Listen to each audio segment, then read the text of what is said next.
We'd like to welcome each and every individual to Voices of Integrity podcast for the Virtual Coffee Connection, and we're going to dive right in. Luke, what would you like to accomplish today?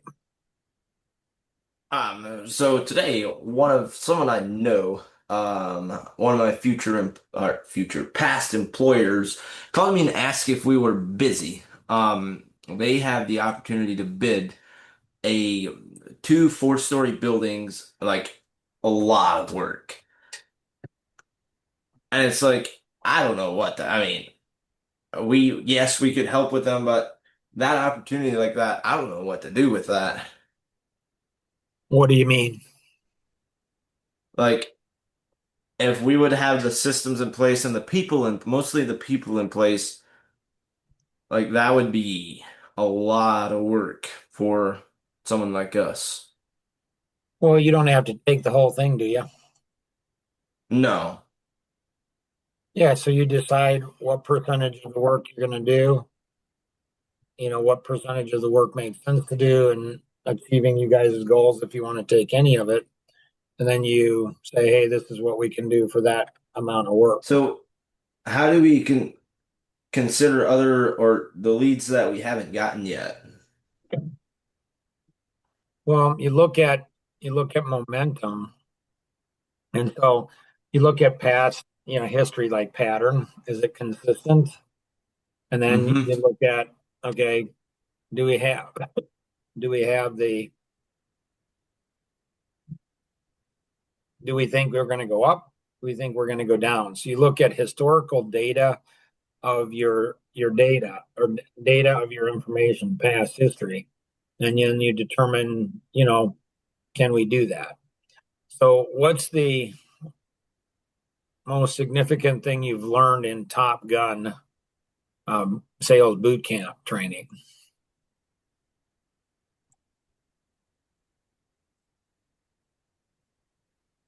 Probably developing other people and Yep. listening. Yeah, developing other people. So the 530 grid not only brings in business, but it's a recruiting. And so marketing, how do you bring on the right, how do you attract the right people to hire? Pre-sales, what do you do to work them? The sale, that's the yes or the no, they're going to work for you. And then servicing, how do you create a raving fan experience for everybody who works with you? And then how do you create lifelong relationships, partners, friendships with those team members? And so gain as you gain in maturity and experience, you're going to start to understand what I was saying. Like Paul, he's a young guy in his 20s, and he works for an accounting firm that we do coaching for. And he went to Dave Ramsey and a Dave Ramsey event in Florida. So the owner of the company sent him and his wife to it. And when he was there, Dave Ramsey was talking about in the leadership summit, he was talking about your passions and your vision. And Paul, he said, it's weird, Mark, because I was thinking, like, this is exactly what Mark is saying, what Action Vision is teaching. This is everything. Like, why did I have to go all the way to Florida to the event? That's not the only thing he went for, but why didn't I listen to him? Like, why am I not hearing what he's saying? And so, when you go ahead and like, if you look at if you look at the cluster principle, where the average client is going to know between 3 and 9 other clients people that they could refer to you over the next 3 to 12 months that are making similar buying decisions. Well, the same thing for all your hiring and all your recruiting. So imagine if you took everyone you've ever hired, every applicant you've ever had, you had them in a database, and you were either emailing them once a month or once a week or twice a month or whatever. And if they didn't have an email, like if they're Amish, you were doing automated phone calling. And what if you had three, four, five, 10 people in the wings, and then this opportunity came along and you could just flip a switch and you could bring on three, four, five, 10 people.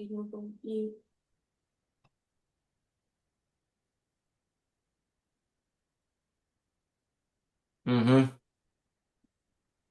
But that takes doing things that are not going to hit the dopamine hit that you like to hit.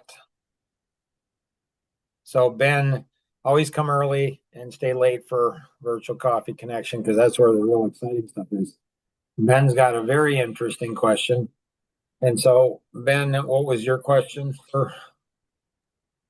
On the side, I've been doing some buying and reselling and making okay money from it, and I enjoy doing it.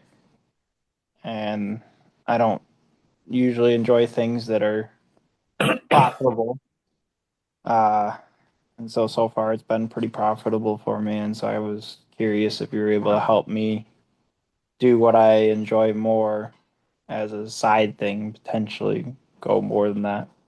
Sure. So, a couple of things. One is I'll tell you guys what you probably want to hear.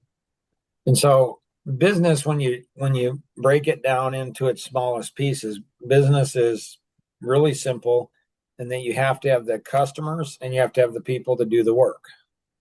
Now, if you're the one doing all the work, then you can only handle a certain amount of customers. But if you know how to develop people, recruit and develop people, theoretically, you have infinite amount of work.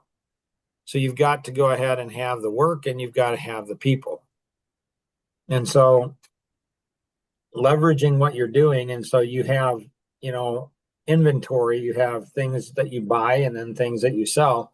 So you have to have a constant source of new things coming in that you're buying. And so if you've got the selling side, down where you're pretty confident you can do that, then you go ahead and need to just how do I get the inventory side down where I can have more and more of that. Make sense? Yeah. And so that's the part you'll like. So, Ralph Miller said, Mark, you have a unique gift. I said, what's that? He said, years ago, he said, you have the ability to take anybody's passions and turn them into money. Now, my oldest son, Jonathan, he said, Dad, it's weird. Like I have a hobby and I'm doing it and I start making money on it and then I don't enjoy it anymore. In part because it becomes routine. So we enjoy things until we do a lot of them. There's one, seems to be, well, I won't say there's one exception. There's probably multiple exceptions on that, and so how do you go ahead and continue to enjoy it? I think one of the things that seems to be in human nature is if you're growing and learning, burnout doesn't come from working long hours or doing hard things or struggle. Burnout seems to come from getting bored. Like you're doing stuff and you're just bored. You're not growing. So if we're growing, then we're learning. What I have found is like when I was, I don't know, 15 or 16, my mom said to me, Mark, you're going to be working the rest of, you're going to be working your whole life, the rest of your life. You need to learn how to enjoy work. Now at probably 57, 58, maybe earlier, but at least at that point, didn't need to work anymore for financial. But what I learned that was really valuable with my mom is I learned how to enjoy things I didn't enjoy. That not only helped me in business, but it also helped me in my marriage. It also helped me with my 7 kids. It also helped me with the 11 grandkids. It helps me with friends. So I can make a choice to enjoy things or not enjoy things. It's a choice I make. And so, questions on that, Ben? Is this persuading me to do things I don't enjoy? No, there's no persuasion. There's just wisdom. So you get to decide. I'm telling you, in my experience, we often have to do a lot of things we don't like doing to get into a position to do things that we do like doing.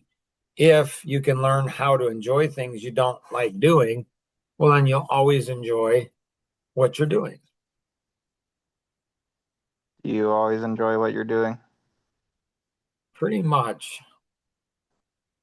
Like when I was working, 100 hours a week, 7 kids, 4 teenagers, and so like, because if you're doing something you don't like doing, like if you're doing work or a job you don't like doing and you have 8 hours of doing it, if you don't like doing it, well, it feels like 16 hours.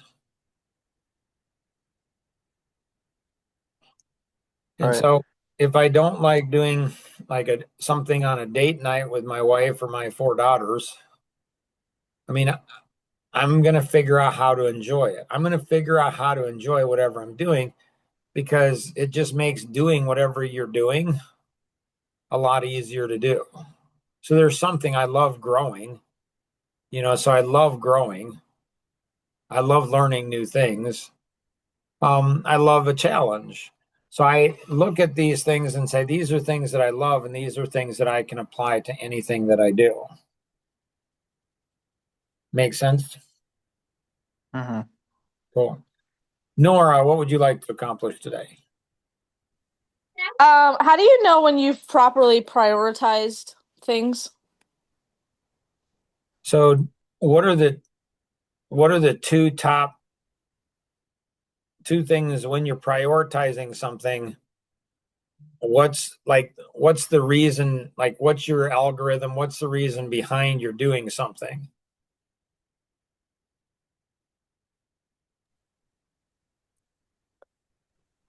I don't know. Probably it's probably like with obviously with Lincoln, like with spending time with Lincoln and work and family and friends and balancing all that and like how do you know when you've properly done that? Yeah, good question. So one is I don't know if we ever fully do. So we can think we've properly prioritized things and we haven't.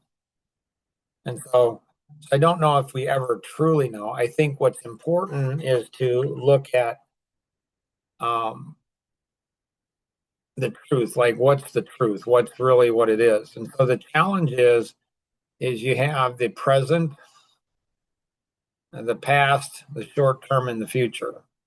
Most people are doing something in the short term that they enjoy, but they're giving up something of benefit in the future. And so if we're I don't know, doing recreation, we're doing something fun and exciting. Okay, so we're doing that. Well, like today is yesterday's future and tomorrow's past. So I'm a very strong driver, analytics, so I tend to live in the future. The past, I seek, there's two purposes, I think, for the past. And one is to have memories, fond memories. So these are fond memories of the past. The other is the ones that are not fond memories, painful memories, or whatever. I don't want to forget those. What I want to do is learn my lessons from those so I don't repeat the same mistake, don't have the same issue going on in the future.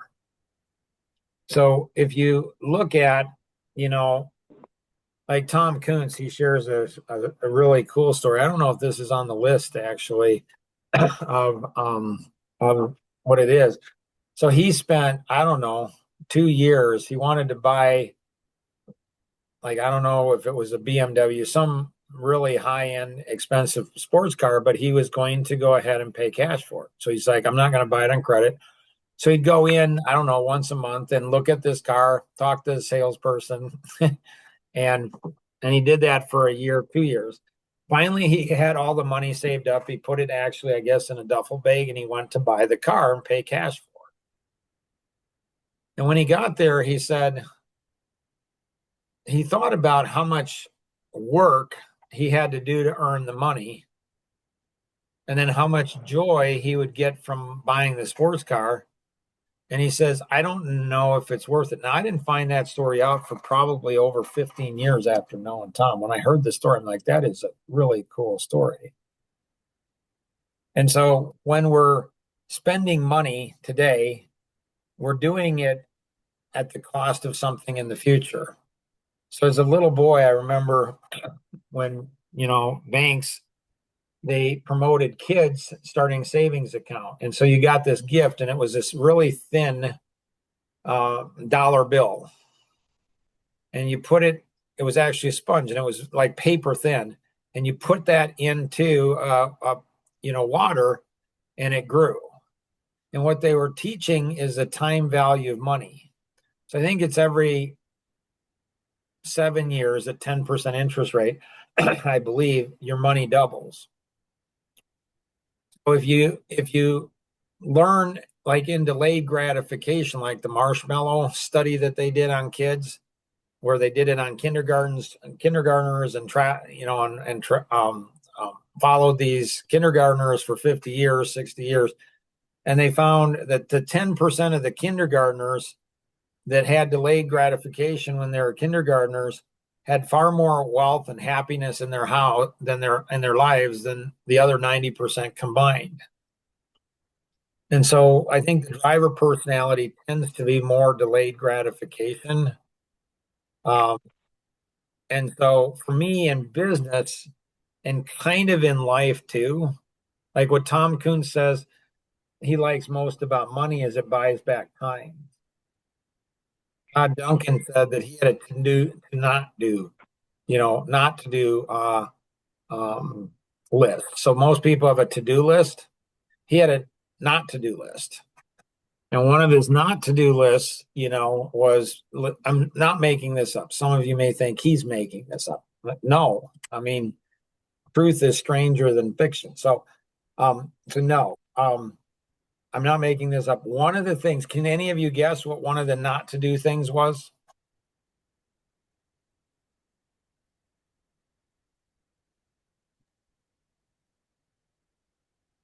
Not sure. So this is a true story. This is a true story. I'm not making this up. One of the not to do things was to fill his gas tank. True story. Now, I don't know who he got to do it. I don't know. But I remember I was probably in my 30s when I heard that. And I'm like, that makes a lot of sense. And so time and money, I look at things, Nora, and I say, is what I'm investing time and money in, is that going to bring me benefit in the future? And so I'm pretty strong in delayed gratification. Like, we had a goal of going on a Hawaii vacation, my wife and I, and we didn't do that for 35 years of our marriage. And so what I've learned that delayed gratification brings a lot of joy. That's a very powerful thing. So I don't know. I haven't figured out where for sure what it is. Like, I don't know. I know for sure. I mean, at 19, my mom said, Mark, you're really hard. Like, I'm concerned that you're going to be a workaholic, husband, father. So I was engaged to be married. And I think all of you know this story that are on, but it's people are watching, might not. And so she said, just remember one thing. I've never met anybody on their deathbed that said they wish they spent more time at work. And I said, well, that's interesting, Mom. Let me ask, if I can ask you a question. She said, it's like, sure. I said, have you ever found anybody on their deathbed that said they spent enough time with their family? And she's like, well, no. And I'm like, so what you're saying, I think, Mom, is no matter how much time I spend with my family, it's never enough. Ben, he's here today. And so when he was, I think it was 5 years old, I went ahead and moved my office, office from the office to home office before it was, before it was possible to do it, or many people did it, put my entire business at risk. I mean, it was brutal. And then, Ben and Tim, the two youngest ones, they were 5 and 3 years old. And so, 3 and 5 year old boys, they pretty much want to wrestle, with their dad all the time, which was fine. They enjoyed it. It's, what dads do, good dads do. And so, but what I found out with, little boys is it does like it is never enough. So one of the things that I'm working on, I have a 3 year old grandson and a number of younger grandkids, and they always want more. It's never enough. You read them 3 books, they want 6 books. They always want more. And that's the human condition. We all tend to just want more.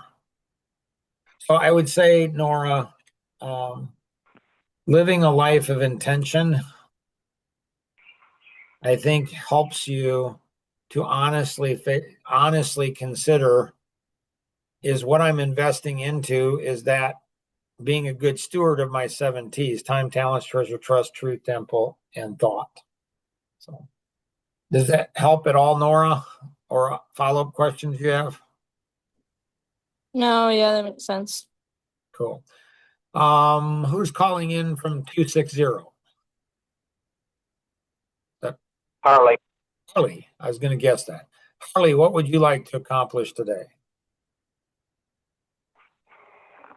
Oh, I actually missed it about 10 minutes, first 10 minutes, and I was sitting and I thought about this. And so I'm just on. I'm still mulling over Coffee Connection on Saturday.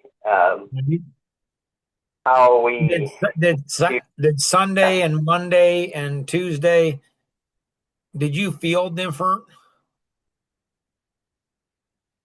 I Because did. I had a lot of thought. I was on this thing, how to get over this fear of pushing out, getting on. So okay. So so that's still the top of my thoughts right now, I guess. So nice. And so your life could have changed forever, from the Coffee Connection. So before I was there in the earlier morning session, Nora shared something. Nora, what did you share with Harley that's applicable probably with every human being on the planet? It was like the fear of failure. And what Kind of about like sticking, like putting yourself out there, like why people don't want to do that, like fear of looking stupid or rejection, stuff like that. and what was your advice to Harley? five Um, second courage, get her done. yeah, the 5 seconds of courage and like the regret. Most of the times you end up regretting stuff that you didn't take a chance on. Nice. Nice. Good. That's good advice. What other advice did you give him?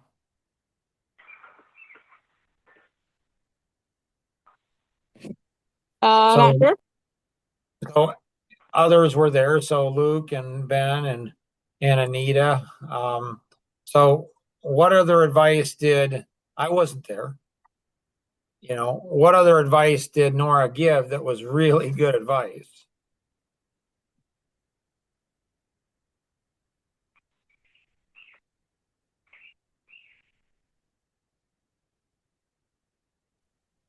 I don't know. The one was also like you don't gain confidence. Like confidence isn't the first thing. Like it's actions, results, and then confidence comes after that. Nice. Now that's golden. That's golden. So Luke, Anita, anything else that was just brilliant advice that Nora gave? Yeah. Um, she said that she found something to help her was that she found one person that believed in her more than she did in herself, Yeah. and that So, helps you keep going. right. Isn't it fascinating how significant of an impact that made, not on only on Harley, but on me, who wasn't even there?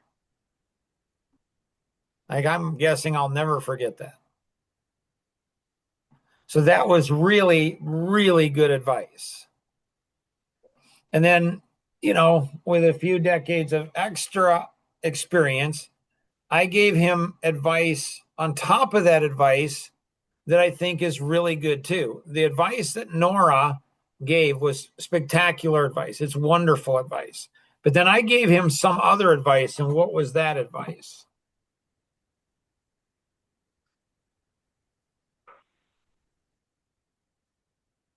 Anyone?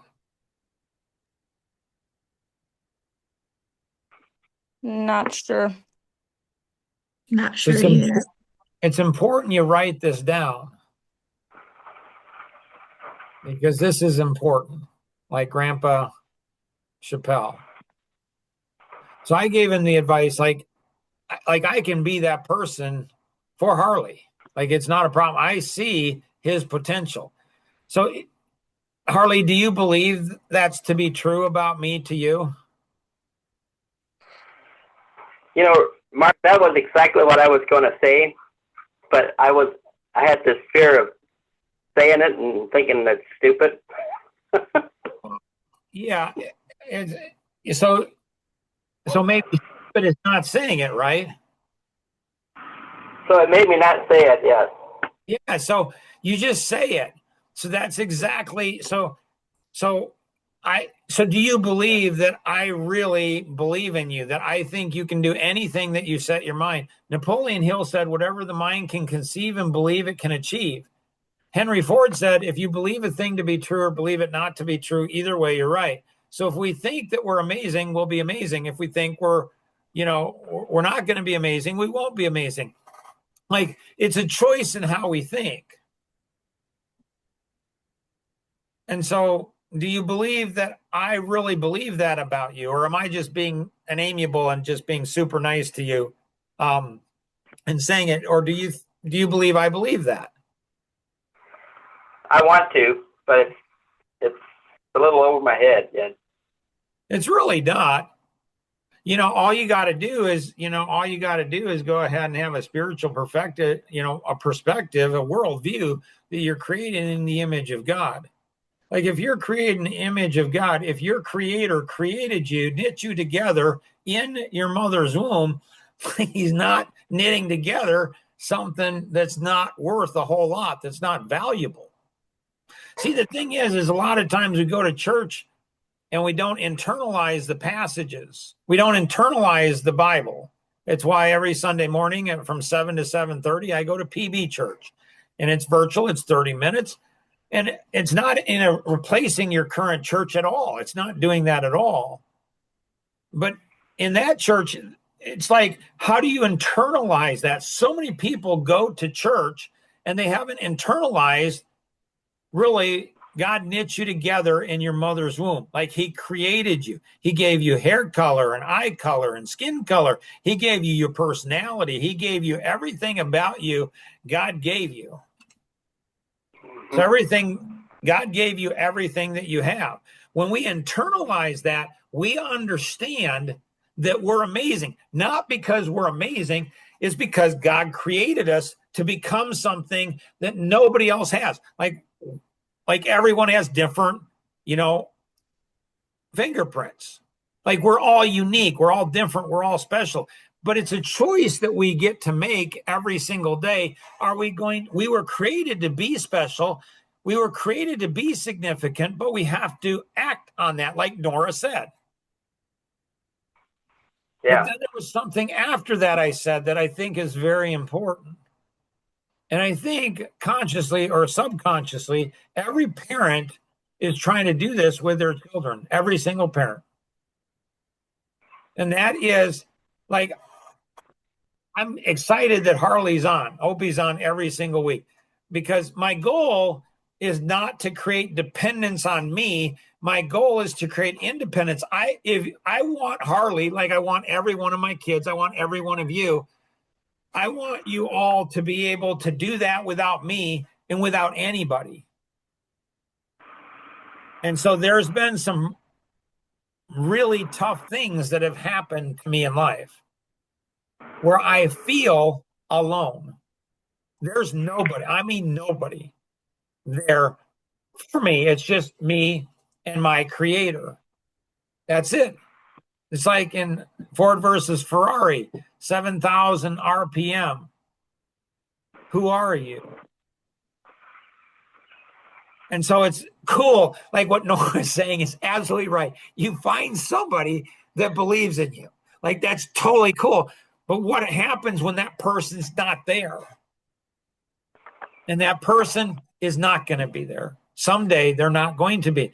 So you want to enjoy that and relish that, but you want to create independence to where you can do it if you need to. And you probably will in life. If you need to, and you're alone with your creator, you need to understand that your creator is saying, I created you to become something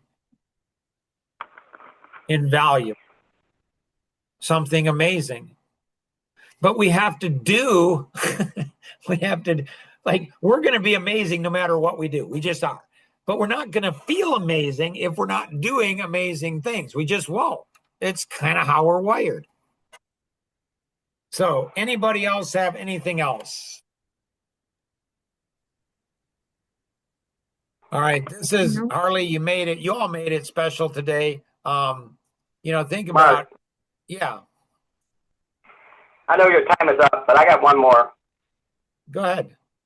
Okay, this area, we got about 6, 7 stores in a mile square here, and we're coming together tonight, planning out doing a LaGrange night out sale all together. We'll stay at the locations, but we'll be all working together with this. And so that first meeting is going to be here tonight. What's some good advice to talk about? Yeah. What I would encourage you to do is, have them write down on a piece of paper, whatever. I don't know. Hopefully you've got some of the, different workbooks you could have, hopefully you've got those where you can hand out 1 or 2 or whatever number of booklets you have. So that would be good.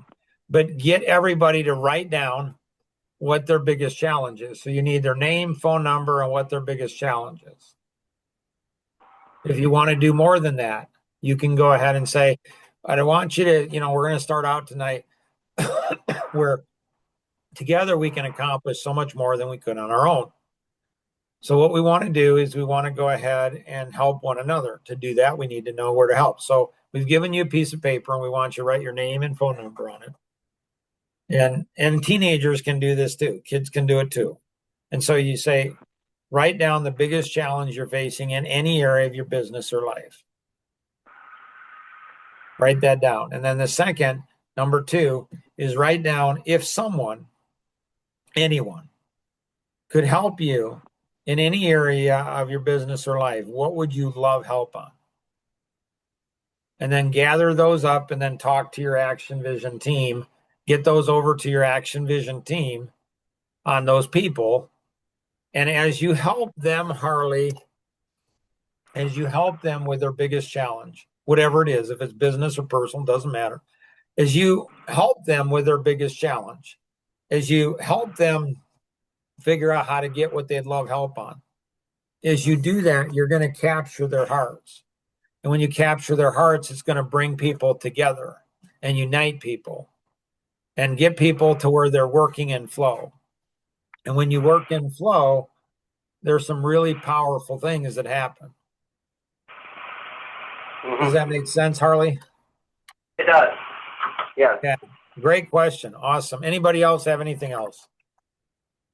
All right. Well, think about 2 other people that could use the same message from today.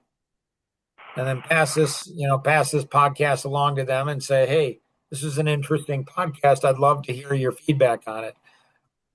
As we help other people see greater success in their business or life, they'll help us.